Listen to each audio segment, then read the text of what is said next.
meron silang pinakatatagong maiitim na singit at puwet.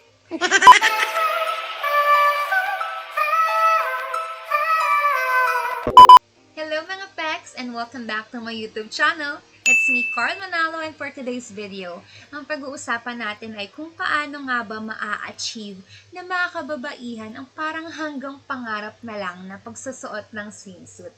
Bakit nga ba hanggang pangarap lang ba yung pagsusuot ng swimsuit para sa ibang kababaihan natin dyan, diba? So, syempre, meron silang pinakatatagong maiitim na singit at puwet.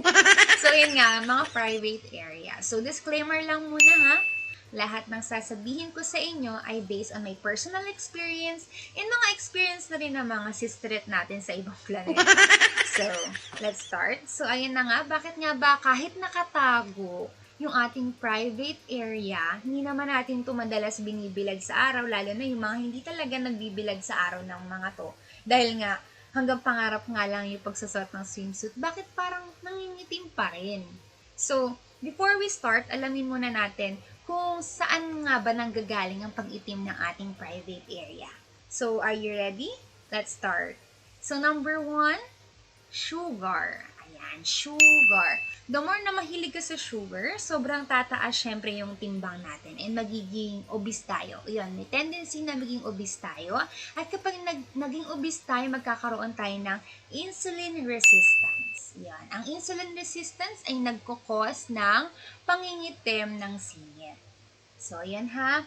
Iwasan natin ang masyadong sugar. So, number 2, medication. Ayan. Sa mga umiinom dyan ng mga gamot regularly, maaaring maging side effect ito ng mga gamot na pang-regulate ng hormones, cholesterol, steroids, and syempre, sa mga side effect na to, dito na yung lalabas ang pangingitim ng ating private area, singit at puwet, at pwede rin mga batok, kahit na kung saan pwedeng umitim. Yan. Kasi nga, side effect siya na iniinom natin gamot. Number 3, friction. Ayan. Ito yung pwede nating ma-prevent, maiwasang hindi mangyari. Sa pamamagitan ng hindi pagsusuot ng masisikip na underwear, shorts, and pantalon. Yan. Hindi naman natin pinagbabawalan syempre magsuot ng underwear. Pero sis, huwag naman sobrang sikip. Diba? Yung tipong hindi na siya makakahinga. So, yun nga, nire-recommend talaga ng mga specialist na huwag magsuot ng masisikip na underwear. At as much as possible, yung mga walang garter sa crotch area. Yung, alam niyo na, dun sa lining, ayan, bawal yon. Or, nire-recommend nila na huwag maglagay or magkaroon ng garter doon sa area na yan. Kasi nga, yun yung nagpo-cause ng pangingitim ng ating mga private area kasi kumikis-kis siya. So, sa shorts, subukan nyo magsuot ng comfortable wear, yung hindi hapit, yung saktuhan lang besh, yung hindi kikis-kis sa ating mga singit at puwet. So, number 4, hormonal imbalance. So, dito papasok yung mga may PCOS, yung mga buntis, bagong panganak, mga nagpapadede. Ayan, pwede maging cause yan ng ating problema na pinag-uusapan ngayon. So, pang number 5, kung ikaw ay may sakit gaya ng diabetes, cancer, or Addison's disease, at maging pituitary and thyroid gland, ay maaaring magkaroon din ng cause dito. Bakit nga ba? Balikan natin yung number 2, sa medication, sa pag-inom nila ng mga iba't ibang klase ng gamot. Number 6, pag-ahit.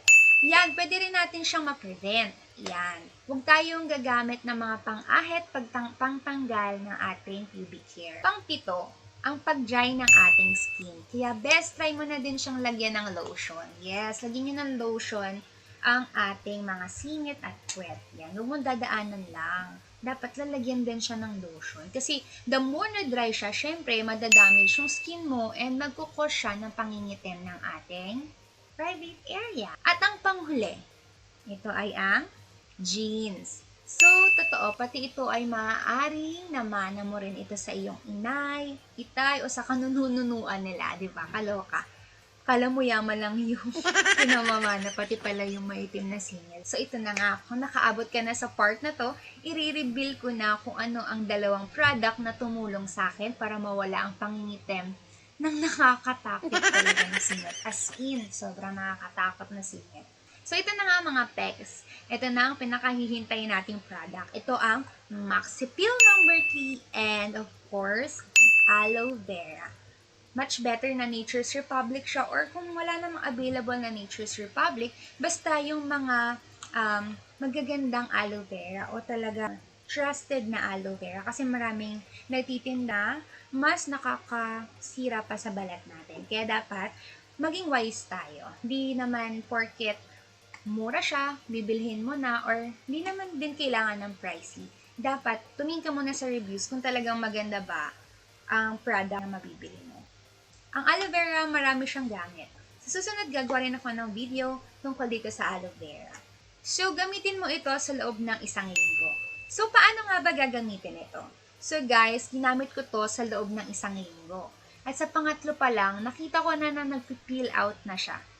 And kapag nag-peel na siya, hayaan mo, wag mo siyang pakikialaman. Diba, girl? Huwag kang pakialamera. Hayaan mo. So, dapat sabayan mo siya ng aloe vera habang nagbabalat na siya para ma-moisturize yung skin niya and hindi siya mag-dry. Ang dry skin ay dahilan ng pangingitim ng ating singit at puwet. So, kapag hindi ka gumamit ng any moisturizer, edi magda-dry ulit yung skin mo lalo na bago siya. Kaya, wala lang mangyayari.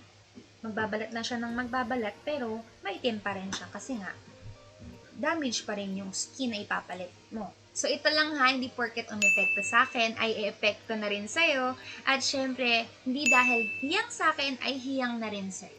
Kaya bago ang lahat, mag-skin test ka muna. Basahin sa likod ng box ng Maxipil kung paano ang skin test bago gamitin. Enjoy! So, huwag kalimutan mag-comment kung tinry mo itong video na to. And sa mga friends natin na may pangarap na gustong puparin sa mamagitan ng pagsuot ng swimsuit, i-share nyo na rin ito.